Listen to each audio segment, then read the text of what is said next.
ঢেউ নেমে যায়।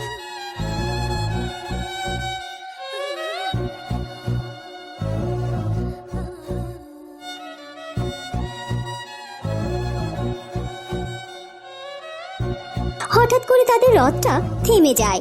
একে সারথি, এভাবে মাঝপথে এভাবে রথ থামালে কেন? রূপনগর রাজ্য তো এখনো অনেকটা দূর, আর তাছাড়া এভাবে সন্ধেবেলা পথের মাঝে রথ থামানোটা মানে কি? মহারানী, ক্ষমা করবেন, আমি ইচ্ছে করে রথ থামাইনি। এই রথ যে আর সামনের দিকে এগিয়ে নিয়ে যাওয়ার মতো কোনো উপায় নেই। কি বলছো কি? রথ সামনের দিকে এগিয়ে নিয়ে যাওয়ার মতো উপায় নেই মানে? কেন, কি হয়েছে কি? তোমার কথা তো কিছুই বুঝতে পারছি না। সামনের রাস্তা কি ভালো নয়?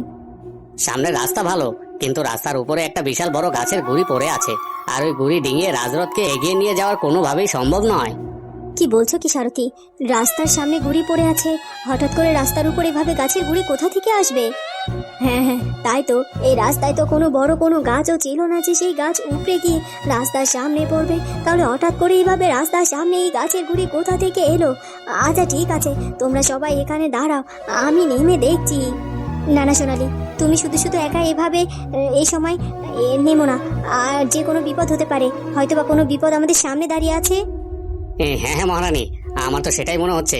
কিন্তু যদি সামনে কোনো বিপদ হয় তাহলে কি করব আমরা, আর কিভাবেই বা এই সামনের দিকে এগিয়ে নিয়ে যাব? এখন তো সত্যি সত্যি আমার ভীষণ ভয় করছে। সত্যি তো ভীষণ ভয় হওয়ার কথা। আর তাছাড়া রাজকুমার প্রীতমকেও তো আগে আগে ঘোড়াতে করে পাঠিয়ে দিয়েছি, ও তো আমাদের সাথেও নেই। আমরা সবাই এখানে মেয়ে মানুষ, আর তুমি একা। এই বিপদ থেকে আমরা কিভাবে রক্ষা পাবো সেটাই তো বুঝতে পারছি না।